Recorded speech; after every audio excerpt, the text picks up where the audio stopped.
Buenos días a todas y a todos de ambos planos de la vida. Bueno, antes de empezar con la propuesta de la vida en el mundo espiritual, vamos a empezar a hablar de la muerte. Y para eso vamos a empezar con un párrafo de León Denis, del prólogo del libro Después de la muerte.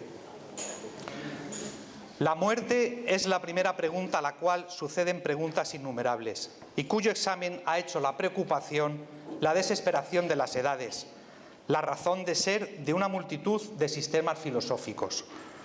¿Quién no se ha preguntado qué es lo que hay más allá de la muerte? Ha sido, es y será motivo de bastante preocupación e incluso de obsesión para mucha gente. Varias preguntas surgen detrás de la muerte. Desde el punto de vista del materialismo, todo desaparece cuando la muerte nos alcanza. Pero entonces, ¿para qué la vida? Pero si la vida sigue, ¿dónde iremos tras ella? ¿Cómo seremos después de morir? ¿Qué haremos? ¿A quién nos encontraremos? Todas estas preguntas son respondidas con claridad por el espiritismo y nosotros vamos a intentar explicarlas hoy aquí.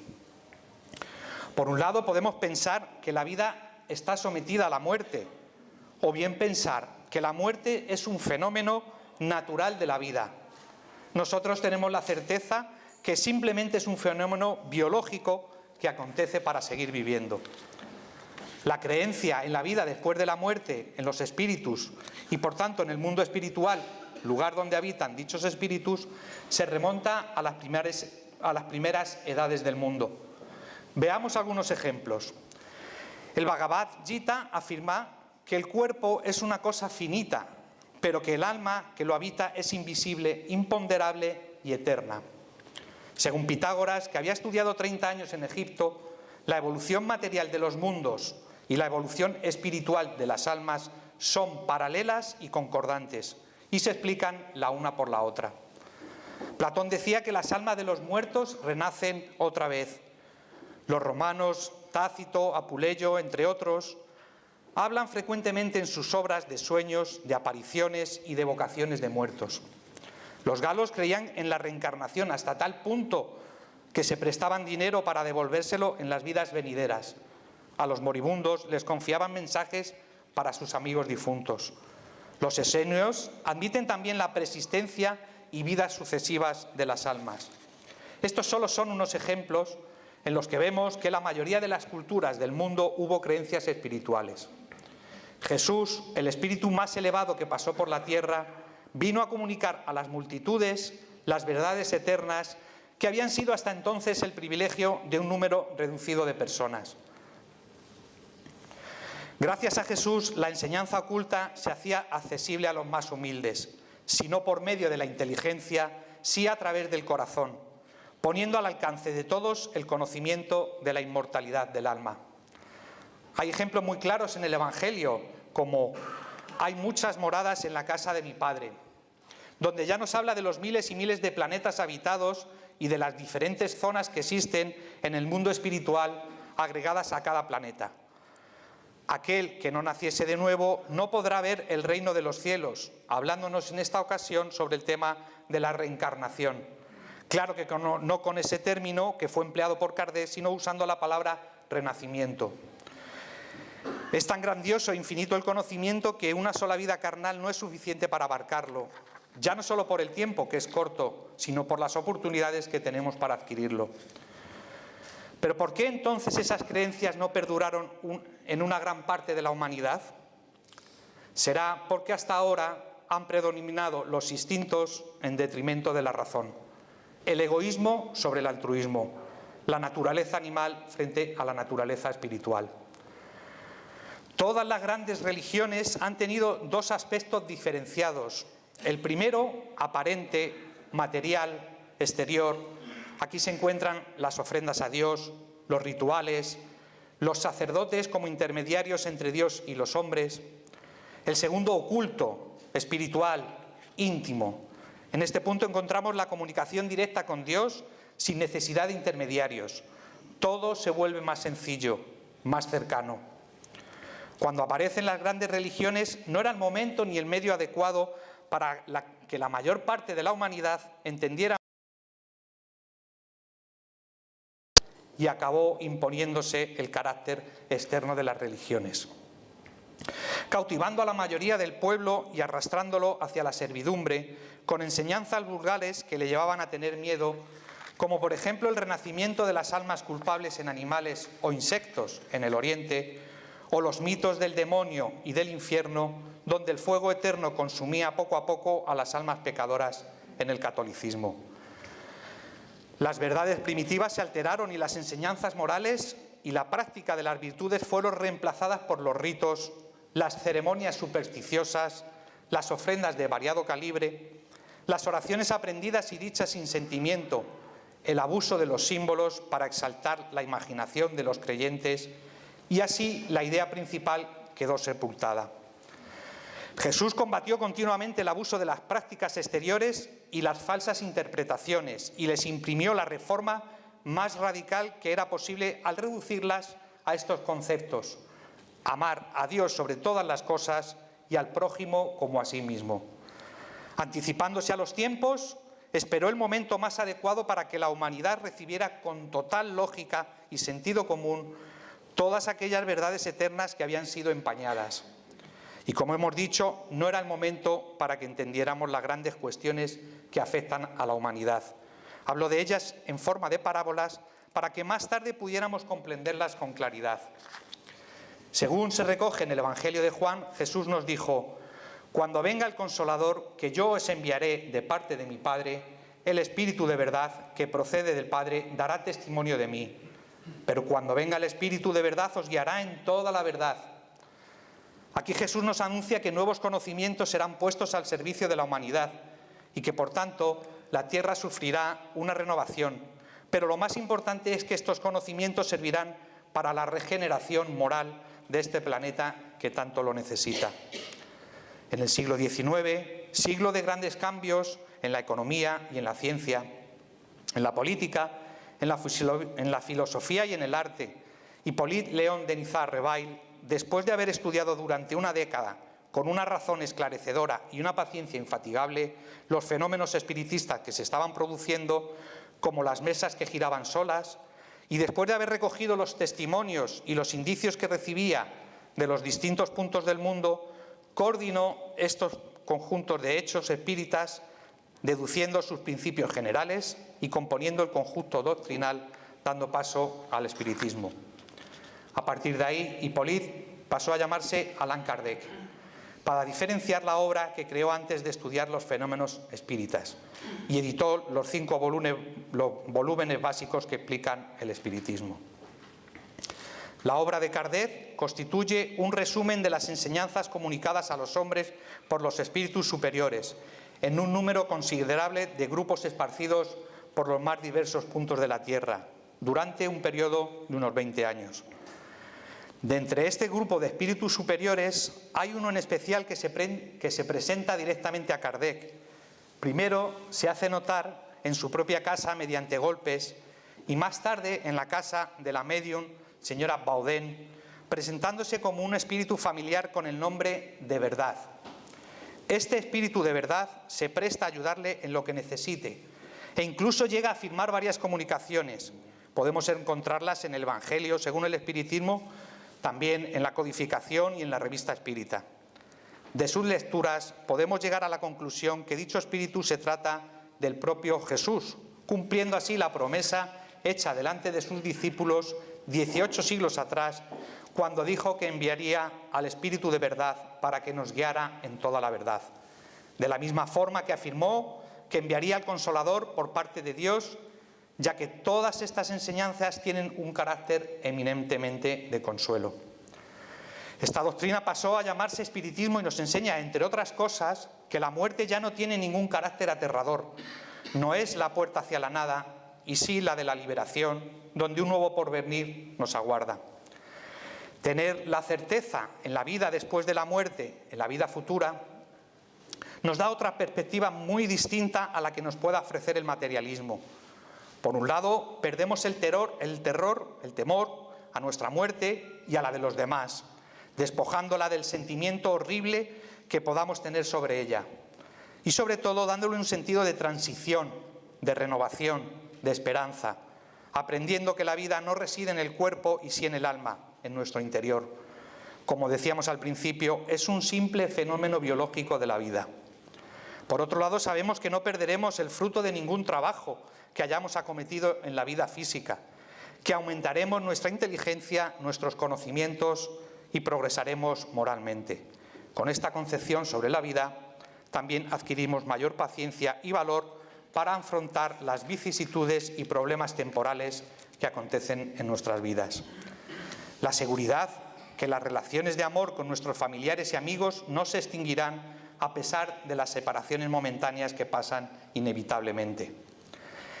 El espiritismo descorre el velo sobre el mundo espiritual, el misterio desaparece y las manifestaciones espíritas, en sus más diversas formas, ya no tienen nada de sobrenatural, ya que los espíritus son semejantes a nosotros, estando sometidos igualmente a las leyes de la naturaleza, provistos de un cuerpo más sutil, más etéreo que el cuerpo carnal.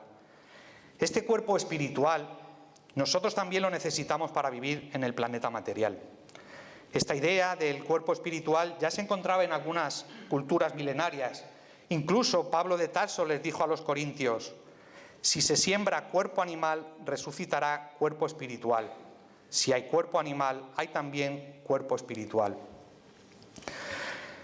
Por tanto, estamos provistos de tres manifestaciones de la vida: espíritu, cuerpo espiritual o periespíritu, como vamos a ir llamando ahora, y cuerpo carnal.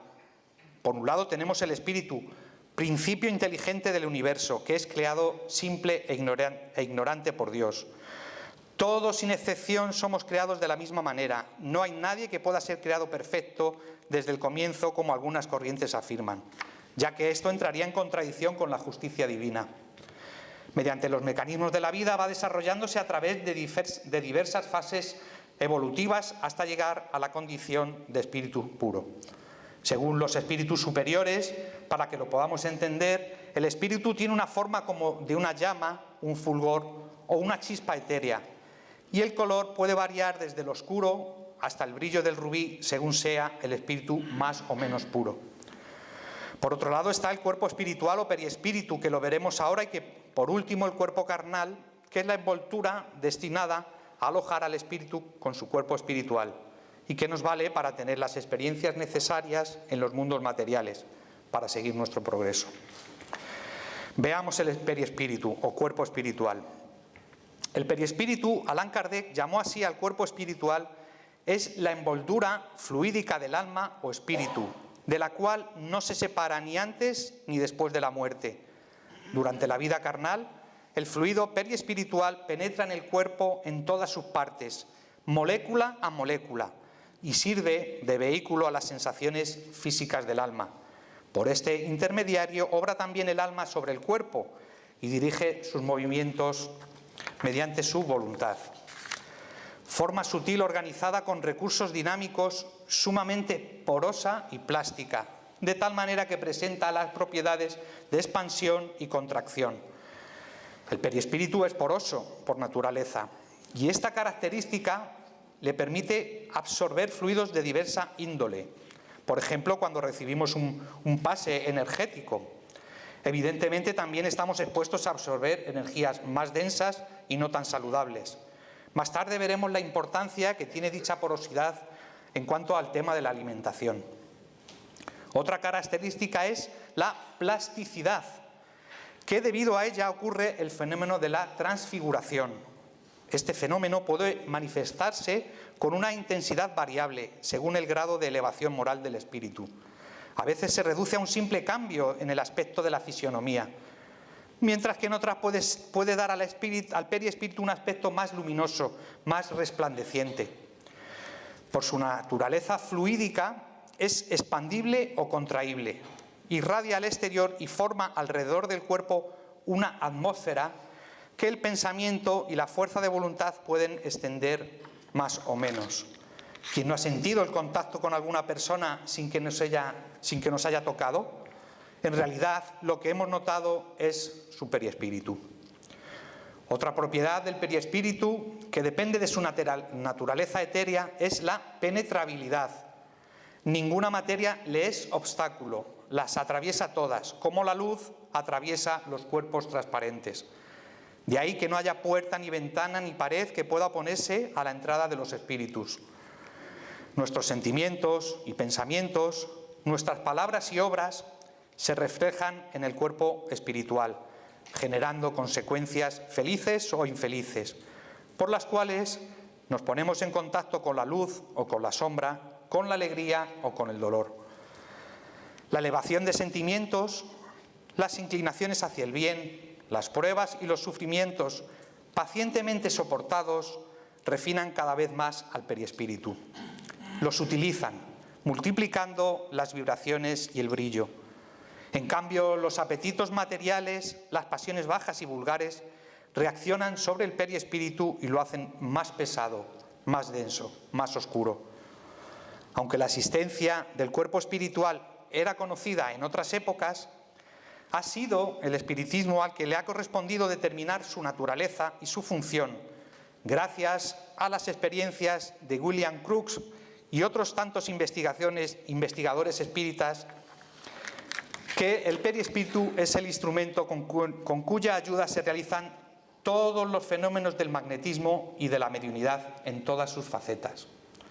El cuerpo espiritual es el que, lo mismo en el sueño ordinario que en el sueño provocado, se separa del cuerpo material, se traslada a distancias considerables y en la oscuridad de la noche, lo mismo que en medio de la claridad del día, ve, observa y oye cosas que el cuerpo físico no puede percibir. El periespíritu tiene sus sentidos análogos a lo del cuerpo material, pero de una potencia muy superior. Este cuerpo fluídico es el responsable del fenómeno de las apariciones y materializaciones de los espíritus. La extinción de la vida orgánica causa la separación del alma y del cuerpo por la rotura del lado fluídico que los une. Pero esta separación jamás es brusca. El fluido periespiritual se separa poco a poco de todos los órganos, de modo que la separación no es completa y absoluta, sino cuando no queda un solo átomo del periespíritu unido a una molécula del cuerpo. La sensación dolorosa que el alma experimenta está en razón de la mayor o menor dificultad y lentitud que ofrece la separación. El sufrimiento que acompaña a la muerte está subordinado a la fuerza de adherencia que une el cuerpo con el periespíritu. De ahí que si la separación se opera sin ninguna dificultad, el alma no experimenta ninguna sensación desagradable. Sin embargo, cuanto más apegados a la materia estamos, mayor dificultad tendrá el periespíritu de separarse del cuerpo carnal y más dolorosa será esa sensación. En el tránsito de la vida corporal a la vida espiritual se produce otro fenómeno importante, es el de la turbación. En este momento, el alma experimenta un sopor que paraliza momentáneamente sus facultades y neutraliza, en parte al menos, las sensaciones. En la mayoría de los casos no somos testigos del último suspiro. La turbación puede considerarse como el estado normal en el instante de la muerte. Su duración es indeterminada. Varía de algunas horas a algunos años. A medida que se va disipando, es como si estuviéramos saliendo de un sueño profundo. Las ideas son vagas e inciertas. Poco a poco la vista se aclara, la memoria vuelve y se reconoce. Este despertar varía según los individuos, mientras que para algunos es tranquilo y experimentan una sensación deliciosa, para otros está lleno de terror, de ansiedad y produce el efecto de una pesadilla terrible. Bien, a partir de aquí surge una pregunta. Una vez que nos hemos desprendido del cuerpo carnal, ¿dónde vamos? En los primeros tiempos de la humanidad, el hombre primitivo, al desencarnar, se encuentra como un niño asustado, que al sentirse incapaz de la separación para enfrentar lo desconocido, permanece tímidamente junto a los suyos, en cuya compañía comienza a vivir en otras condiciones vibratorias, ansioso por recuperar la vida física, que se presenta a su imaginación como la única que puede abordar su propia mente.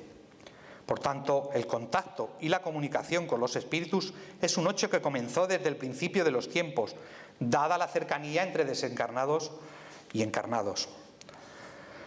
Liberación tras liberación, mediante el acontecimiento de la muerte, la criatura comienza a familiarizarse con la vida extrafísica, con el mundo espiritual. Veamos entonces dónde iremos después de liberarnos ya, muchas veces que lo hemos hecho, de otros cuerpos materiales que ya tuvimos. Para ello vamos a leer un párrafo del Espíritu Emmanuel, del libro En el Mundo Mayor, escrito por André Luiz, gracias al medium psicógrafo Chico Xavier.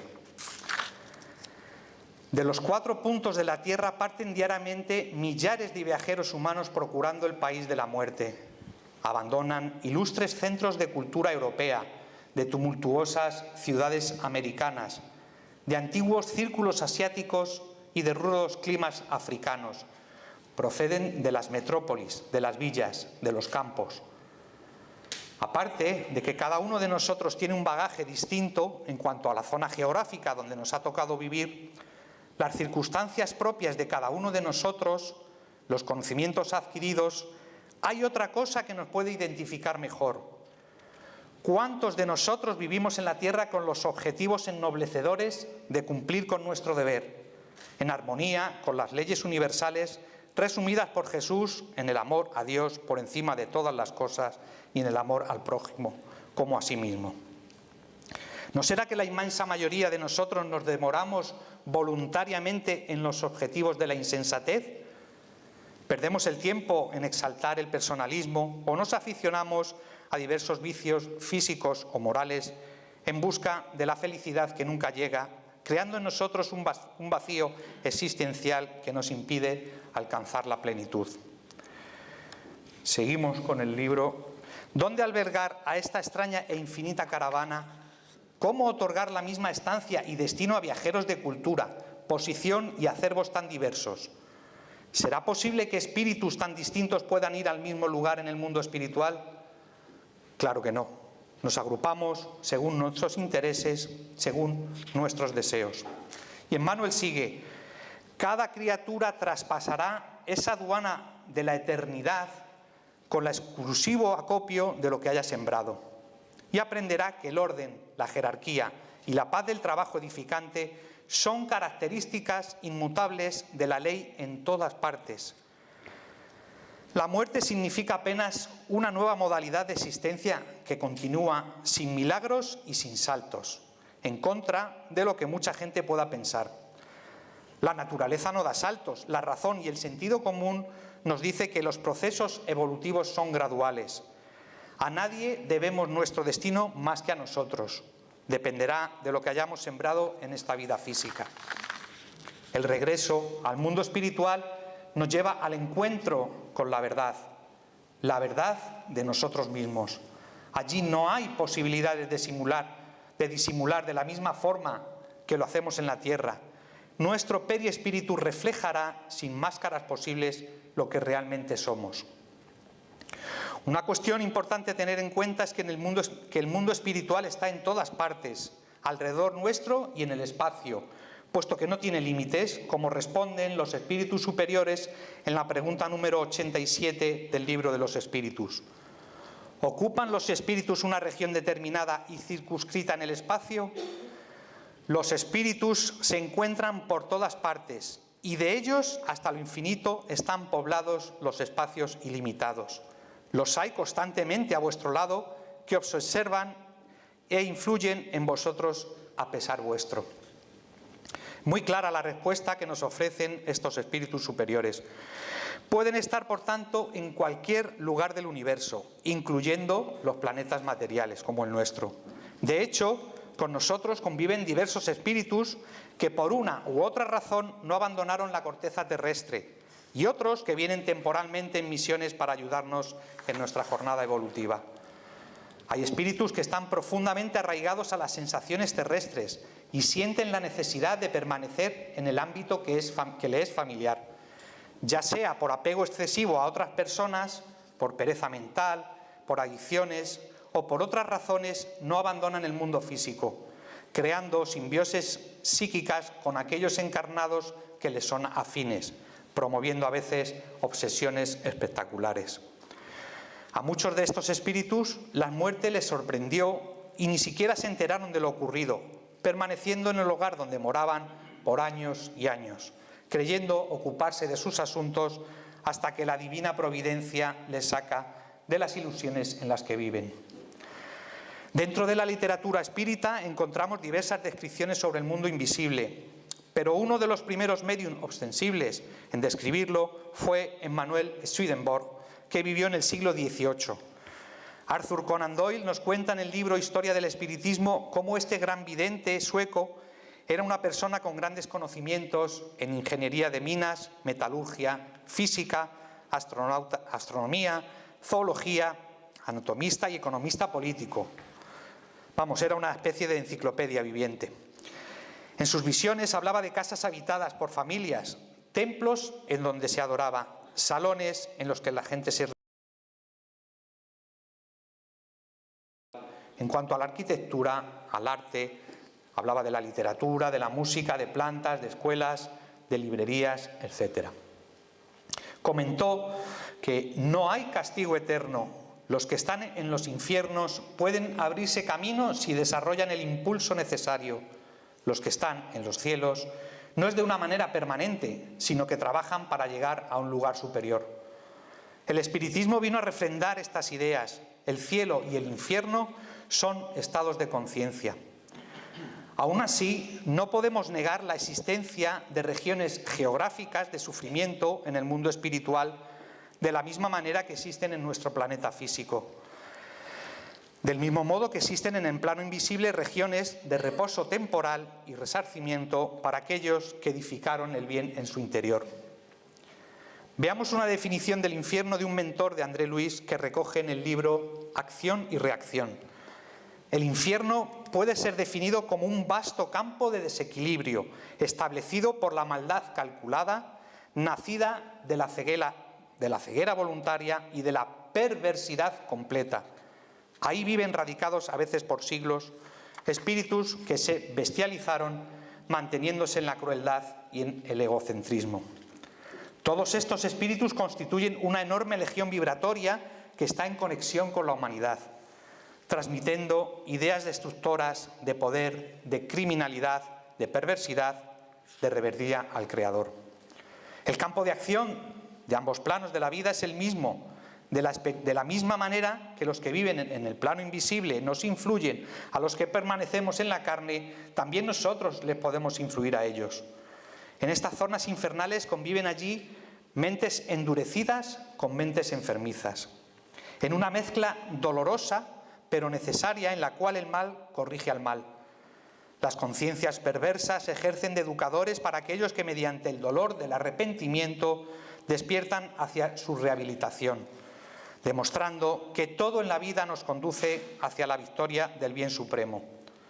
Entre tanto, en el momento en que un espíritu revela las primeras señales de una sentida renovación, no faltarán los trabajadores nobles, cooperadores en la obra del Cristo, que les ayudarán para que comience su rehabilitación y depuración. Dentro de un clima de serenidad, podrán revisar los males y los sufrimientos que causaron a otros, para tomar conciencia efectiva de los compromisos asumidos. Muchos de ellos son llevados a escuelas bondadosas en donde aprenderán valiosas nociones con respecto a la vida, ejercitando virtudes e incluso trabajando ya al servicio al prójimo, donde comenzarán a tener créditos que le aminorarán la carga condenatoria que les persigue. Aún así, aunque sus víctimas se hayan recuperado de los males que les infligieron, ellos tendrán que volver a la carne para pasar ciertas pruebas y así liberarse de su propia conciencia. Otros, sin embargo, serán conducidos directamente a la reencarnación, incapaces de elegir el camino de la reparación, enfrentándose a problemas muy particulares como limitaciones psíquicas o físicas. Reiteramos que en el mundo espiritual hay agrupaciones según intereses, gustos, deseos, pensamientos, sentimientos. Cada mente es un verdadero mundo de emisión y recepción, y cada cual atrae a los que se asemejan. Los afligidos agradan a los afligidos. Los ignorantes se reúnen, los criminales comparten el mismo terreno. Los buenos establecen lazos recíprocos de trabajo y logro. Por otro lado, en la obra del espíritu André Luiz y en otras obras espíritas encontramos muchas descripciones sobre el mundo espiritual, de paisajes, de ciudades, de ambientes, de actividades que realizan los espíritus. Si bien hay descripciones que serían difíciles de explicar, primero porque no serían de utilidad pedagógica para nosotros y por otro lado necesitaríamos palabras que aquí no existen. Por ejemplo, en el libro Volví del espíritu hermano Jacobo, escrito también gracias a la psicografía de Francisco Cándido Xavier, nos habla de espíritus monstruosos de los que no está autorizado a describir.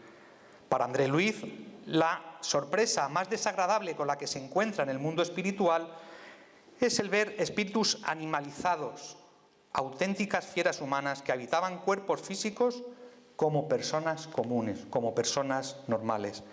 Periespíritus deformados por cultivar una sola idea, como la rabia, el odio, el deseo de venganza, mostrando líneas morfológicas de animales y no de humanos. André Luiz describe la zona más cercana a la Tierra llamándola umbral, lugar donde vamos los espíritus ligados a las sensaciones materiales, a los instintos, a las pasiones, a las emociones desequilibradas. Comenta que el paisaje es de absoluta oscuridad y es cubierto por una espesa niebla. Es una región de vibraciones densas, con superficies áridas, vegetación seca y retorcida. Una mayoría de los que vivimos en la Tierra como encarnados estamos conectados a este lugar o lo hacemos con frecuencia. Este lugar transitorio, como todos, en realidad, puede significar para la mayoría de nosotros como un alto en el camino, después de haber abandonado el cuerpo físico, después de la muerte será lo primero que veamos. Que nos detengamos más o menos tiempo en él dependerá de lo que hayamos sembrado en la vida física. Comprenderemos con mayor lucidez que aquí en la Tierra lo que hemos hecho de malo, de bueno y el bien que pudimos hacer y no hicimos. Será nuestra conciencia la que ejerza como juez y analizaremos nuestro paso por el planeta material. Pegadas, e incluso dentro de estas zonas umbralinas, se encuentran núcleos de asistencia a espíritus que comprendieron sus errores y desean la renovación física y moral, o son rescatados por méritos conseguidos por ellos o por sus familiares y amigos. Estos espíritus rescatados serán llevados a hospitales espirituales en donde comenzarán su recuperación, su renovación física, psíquica y moral. Para entendernos mejor, estos núcleos de asistencia cumplen la misión de ser como las urgencias de un hospital en la Tierra. Vamos a ver las colonias espirituales dedicadas al bien. Las colonias espirituales son asentamientos transitorios para los espíritus, que bien se preparan por volver a la Tierra o para encarnar en la Tierra, que somos la mayoría, o los que lo hacen para elevarse hacia esferas superiores. Por ello se sitúan entre dichas esferas superiores e inmediatamente pegadas al umbral. Las colonias están vinculadas con países o regiones de la Tierra, conservando su cultura y todavía hasta su idioma. Estas colonias, al servicio del bien, sirven para nuestro reajuste, para nuestra rehabilitación, para reeducarnos, para comprender el objetivo principal de la vida, que no es otro que amar. Dentro de estas colonias espirituales encontramos los hospitales, instituciones con mucha importancia para todos nosotros, ya que la mayoría de nosotros pasaremos o habremos pasado un cierto tiempo en ellos para rehabilitarnos de esas enfermedades que hablábamos, físicas, psíquicas o emocionales. Aquí llegamos después de haber sido recogidos en los puestos de socorro diseminados por el umbral o dentro de la corteza terrestre. Yo quería aquí explicar un poco cómo puede ser un hospital espiritual, porque he considerado que era apropiado. Vamos a ver. La construcción en sí de estos hospitales, desde la arquitectura hasta los suelos, es imponente pero nunca ostentosa, con mucha sencillez en las formas, reinando la armonía a pesar del incesante movimiento de espíritus. Tiene amplios ventanales por donde entra una luz impresionante, dando a un jardín que se encuentra delante del hospital. En dicho jardín se puede disfrutar del sol y de los efluvios de la naturaleza que tan importantes son para los espíritus enfermos y no enfermos. Todas las habitaciones de los pacientes en proceso de recuperación dan al jardín ya que forma parte del proceso terapéutico. No así la de los espíritus que permanecen inconscientes, durmiendo. Estos espíritus se encuentran durmiendo porque están magnetizados por sus propias concepciones nihilistas, prefirieron la ociosidad inútil que desarrollar, aunque fuera un poco, el lado espiritual. Pero un día llegará que tendrán que levantarse para pagar las deudas contraídas. Se mantienen en salas especialmente preparadas para que el sueño sea lo más reparador posible y haga su función. Esas salas tienen una tenue iluminación azulada y hay constantemente música relajante con poderes equilibrantes. El jardín también tiene mucho movimiento de espíritus, acompañados de enfermeras y de enfermeros, en donde se sientan en distintos rincones o en bancos colocados con mucha intención debajo de los árboles. Están creados determinados espacios para disfrutar plenamente del paisaje y del ambiente. Hay otros enfermos que están acompañados de familiares y amigos que no trabajan en el hospital. Las visitas llevan mucho fortalecimiento a los pacientes, satisfacción a familiares y amigos y tranquilidad a los trabajadores del hospital. Estas visitas están muy controladas en cuanto al momento propicio y en cuanto al tiempo de dichas visitas. No todo el mundo tiene acceso a ver a sus familiares, solamente los que tienen una cierta conciencia de lo que les ha pasado y en dónde están. Un reencuentro inoportuno puede ser más perjudicial que beneficioso por las condiciones en que a veces llegamos al mundo espiritual. Estos encuentros se dan de una manera muy meditada, muy pensada, incluyendo incluso las conversaciones a tener, que son controladas por los trabajadores espirituales. Podemos decir entonces que los familiares y amigos forman parte de la terapia. La misericordia divina se manifiesta de muy diversas formas. Todo está muy medido en el hospital y en el jardín. Todo, absolutamente todo, está construido con un efecto terapéutico. En el jardín hay gran variedad de plantas y flores con aromas diferentes. Hay lugares por donde circula el agua y pequeños lagos. Hay todo tipo de árboles frutales, hierbas aromáticas e incluso animales, que también son utilizados para diferentes terapias, como ya está pasando aquí en la Tierra, cooperando así con la providencia divina. La luz crepuscular está llena de matices que los ojos físicos no llegan a captar. No solo hay tonos dorados, rojizos, anaranjados, rosados, que podemos ver en la Tierra. Allí hay otros matices de gran intensidad que tienen también su efecto sanador para quien sabe buscar en ellos la infinita sabiduría de Dios. Un tema que nos preocupa a todos, lógicamente, es el tema de los reencuentros con familiares y amigos queridos después de la muerte. Aquí ya hemos hablado un poco en cuanto a las visitas de estos familiares dentro de los hospitales.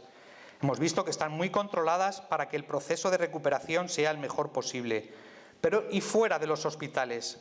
¿Será que podemos ver a todos los espíritus que nosotros queremos y cuando nosotros queramos? Debemos entender que en el estado evolutivo en el que nos encontramos cada uno de nosotros puede ser distinto de unos a otros. Tenemos aquí la pregunta 279 del libro de los espíritus, que dicen: ¿pueden los espíritus ir por donde quieran? Los buenos van a todas partes y es preciso que así sea para que puedan influir en los malos. Pero las regiones habitadas por los buenos están vedadas a los imperfectos, con el fin de que no puedan llevar a ellas la perturbación de sus malas pasiones. Aquí nos explican los espíritus superiores que a medida que estamos más evolucionados en cuanto a conocimientos y moralidad, más sitios podremos visitar. Por tanto, muchas veces no podremos reencontrar a todos los espíritus que queremos. Va a depender en qué nivel nos encontremos nosotros y en el que se encuentren nuestros seres queridos. Descender a niveles inferiores será posible, lo contrario sería mucho más complejo.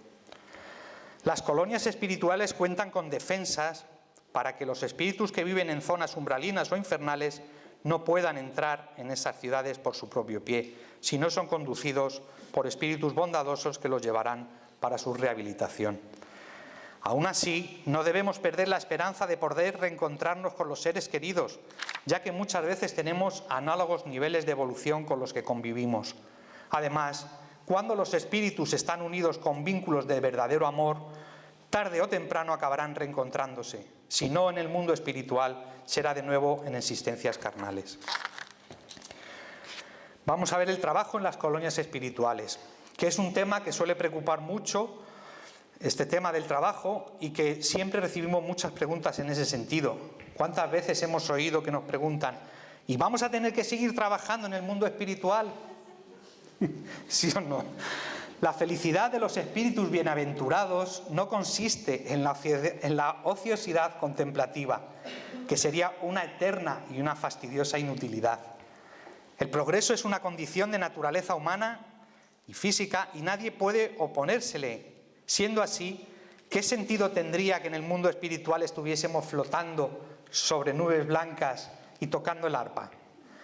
En el mundo espiritual accedemos a conocimientos especiales que aquí en la tierra no nos es posible adquirir, preparándonos para nuevas luchas y tomando resoluciones que nos esforzaremos en practicar cuando volvamos a la vida material.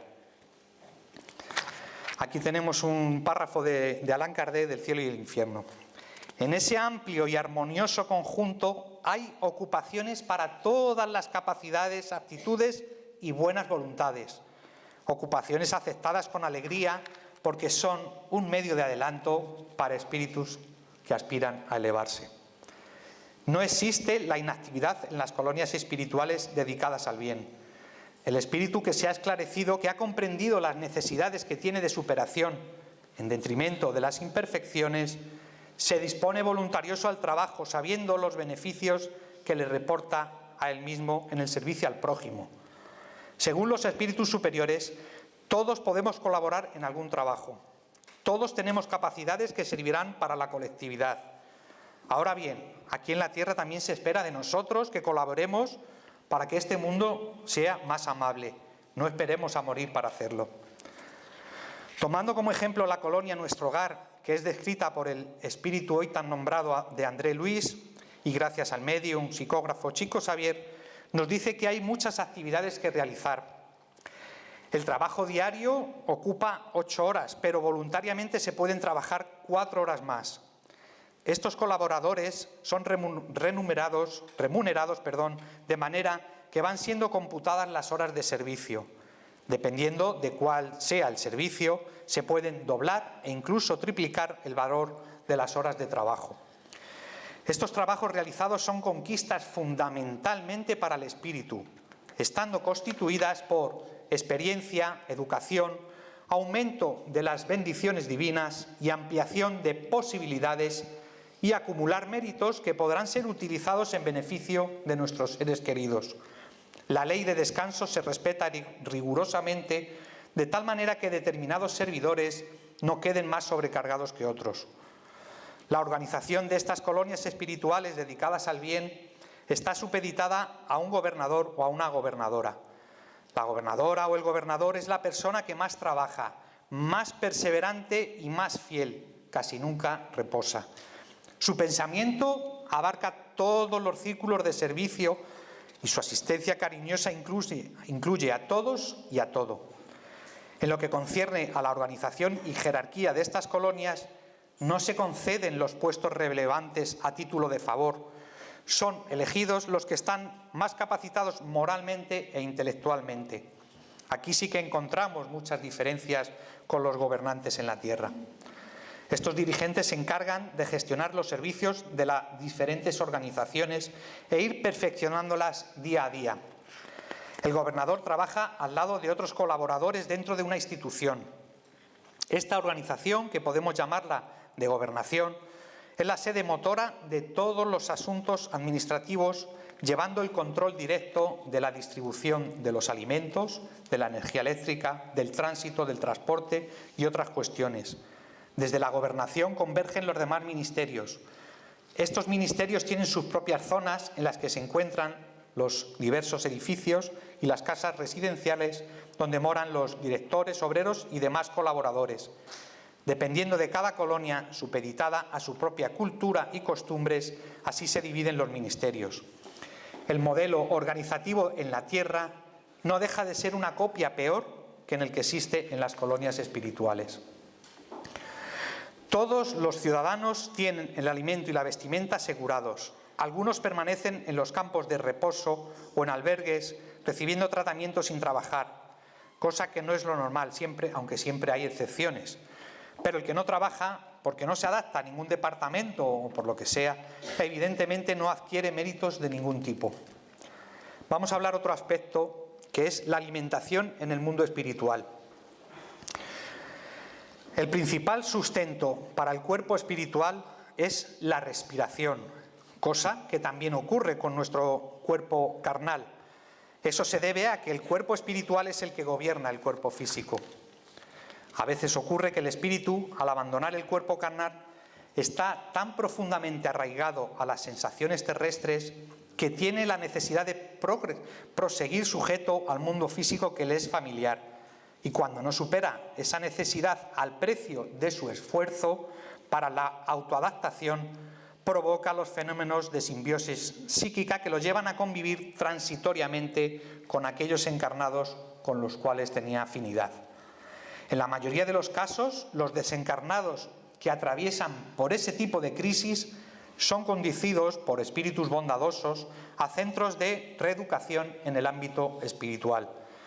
Allí encuentran alimentación semejante a la de la tierra, pero fluídica, y la reciben en porciones adecuadas hasta que se adaptan a los sistemas de sustentación de la esfera superior. En el mundo espiritual, la ingesta de sustancias es tanto menor y tanto más liviana cuanto mayor sea la elevación del espíritu. Como ya hemos hablado, el periespíritu o cuerpo espiritual es extremadamente poroso y gracias a esa cualidad es que se nutre de productos utilizados absorbidos de la naturaleza.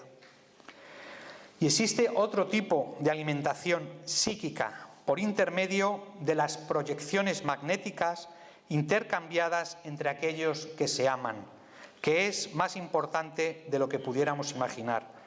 De ahí por qué todas las criaturas tenemos la necesidad de amar y recibir amor para el mantenimiento de nuestro equilibrio en general. Muchas otras cuestiones sobre la vida en el mundo espiritual las podemos encontrar sobre todo en los libros de Allan Kardec, pero también en las obras complementarias del espiritismo, como los libros de León Denis, en las obras de André Luis, escritas gracias al médium Francisco Cándido Xavier, en los libros de Manuel Filomeno de Miranda, escritos por la mediunidad de Divaldo Pereira, entre otros. A nosotros nos corresponde sentirnos como espíritus inmortales que somos y reflexionar dónde queremos estar cuando abandonemos nuestro cuerpo físico. ¿Estaremos preparados cuando la muerte llame a nuestra puerta? ¿En qué condiciones llegaremos al mundo de los espíritus? ¿Será que pasaremos por el umbral y nos detendremos por largo tiempo en él, angustiados por el remordimiento? ¿Estaremos alojados en una hospitalidad en calidad de enfermos o de enfermeros? ¿O simplemente limpiando las habitaciones como comenzó sus trabajos el estimado espíritu André Luis? Vivimos en un mundo de sorpresas y no sabemos cuál será nuestra fecha de partida. Por ello debemos estar preparados. Sabemos de antemano que no saldremos santificados de esta experiencia, que nos queda mucho camino por recorrer, pero lo que está dentro de nuestras posibilidades es cumplir con nuestro deber, adquirir conocimientos, realizar acciones edificantes y esforzarnos sobre todo por ser mejores cada día entrenando el amor, aprendiendo a amar. Y para terminar, como decía el brillante pintor Auguste Renoir, la única forma de entender la pintura es ir y verla. Nosotros decimos que la única forma de entender el mundo espiritual es ir y verlo. Y creemos, respetando otras corrientes, filosofías y religiones, que la mejor forma de acercarse al mundo de los espíritus es desde el espiritismo, que lleva más de 160 años estudiándolo, investigándolo, comunicándose con sus habitantes y aprendiendo de estas relaciones, sacando conclusiones morales, realizándolo desde la seriedad y la responsabilidad, aplicando siempre la razón y el sentido común y sobre todo caminando seguros y con paso firme bajo las enseñanzas morales que Jesús nos legó para que alcancemos la verdadera felicidad, la plenitud. Muchas gracias y que las vibraciones amorosas de Jesús nos acompañen a todos.